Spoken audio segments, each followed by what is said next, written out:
By the mid-90s, Street Fighter had already become a billion-dollar franchise for Capcom. After Super Turbo, the company was in need for a new direction for the series. Feeling that there was nothing else he could contribute, Yoshiki Okamoto stepped down as the producer of Street Fighter to go work on the Mega Man games.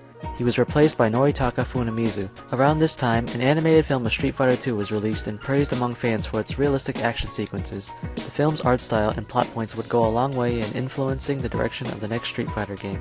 This new game would also take inspiration from Capcom's other popular 2D fighting game Darkstalkers by having bright anime-style renders. With a greater emphasis on story and characters, Capcom flashed back to the origins of the World Warriors and laid out their motivations while introducing new ones. The game would come to be known as Street Fighter Zero in Japan and would change to Street Fighter Alpha Warrior's Dream. It was released in arcades in June 1995. Street Fighter Alpha evolved the fighting system of Super Turbo by adding air blocks, chain combos, counterattacks, throw recoveries, and increasing the super combo gauge to 3 levels. When the gauge was filled to any level, the player could perform a super combo technique with strength relative to its level. The game also featured a secret dramatic battle mode which allowed for a 2-on-1 match with Ken and Ryu against M. Bison, which was a fight inspired from the animated movie. The game's roster consisted of characters from Street Fighter's past as well as some new faces. From the previous Street Fighter II, there was Ken, Ryu, Chun-Li, Sagat, M. Bison, and Akuma as the secret final boss.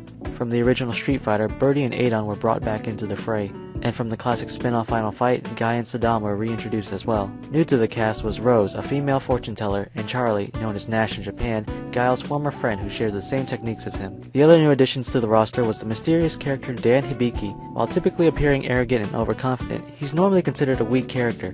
However, unbeknownst to many players, his origins stem from an old rivalry that began between Capcom and SNK. Not long after Street Fighter II's release, SNK released Art of Fighting. The main character was Ryo Sakazaki, whose name resembled Street Fighter's Ryu and whose aesthetics were similar to Ken. As a response, during the release of Street Fighter II Champion Edition in 1992, Akiman, the co-designer of Street Fighter II, released an artwork of Sagat holding a defeated opponent by his head. The opponent wore an outfit similar to Ryo but had long dark hair similar to Robert Garcia, another character from Art of Fighting. Years later, SNK had a subtle retaliation in the fighting game The King of Fighters 94. The final boss of the game, Rugal Bernstein, would turn all of his defeated opponents into stone statues, some of which resembled characters from Street Fighter like Guile and Ryu.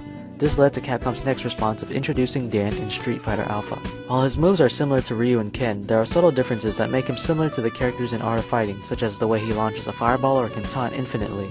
Today, Dan Hibiki is considered one of the comic relief characters of the Street Fighter series, and his origins from the old rivalry is constantly referenced throughout future installments. The game was initially ported to the PlayStation and Sega Saturn and later on the PC and Game Boy Color. Since Street Fighter Alpha didn't offer any major alterations in terms of gameplay, most fans of Street Fighter II had no problem playing its prequel, which was Capcom's original intent. With Street Fighter Alpha being a success for Capcom, sequels seemed inevitable, though in actuality follow-ups weren't initially planned for the series. According to an interview with Noritaka Funamizu, the original plan was to move on to Street Fighter III, but since it wasn't finished yet, they decided to work on a sequel and fans wanted to play more. So Street Fighter Alpha 2 was released in arcades the following year. The new main feature in terms of gameplay was the custom combo system, which replaced the chain combo system in Alpha 1 for most of the characters. In the single player mode, each character would face off against a secret rival somehow related to the character. These rival matches would become a common feature in the series and future fighting games. The original 10 characters from Alpha returned along with Akuma, M. Bison, and Dan, now selectable from the start. More faces from Street Fighter's past returned as well. There was Zangief and Dulcie from Street Fighter II, Gen from Street Fighter, and Rolento from Final Fight. The new character, and also one of the most popular additions to Street Fighter Alpha 2, was Sakura, a hyperactive high school girl that idolized Ryu and had similar techniques. Hidden characters were also in the mix, such as the classic version of Chun-Li and Shin Akuma, who was a more powerful version of the available Akuma. Everything from the character backgrounds to the game interface were completely redone as well. When the arcade version was released in the US and Europe, it featured 3 hidden characters not available in the Japanese version. There was Evil Ryu, an alternate version of Ryu, who had the same powers as Akuma, and extra versions of Zangief and Dulcie based on their counterparts from Street Fighter II. This was rectified with the Japanese release of Street Fighter Zero 2 Alpha, which added extra versions of the other Street Fighter II characters as well as other gameplay changes. Street Fighter Alpha 2 was once again initially ported to the PlayStation and Sega Saturn, as well as the Super Nintendo and later on the PC. Another version came to home consoles and featured most of the updates from Street Fighter Zero 2 Alpha, as well as the addition of Street Fighter 2's Cammy to the character roster. This new version was released under the title Street Fighter Alpha 2 Gold and was initially featured in a compilation. Capcom scored again with Alpha 2, which was regarded as one of the best fighting games of the year. For the next installment of the Alpha series, fans had to wait 2 more years, but with it would come the biggest updates and expansions the series had ever seen.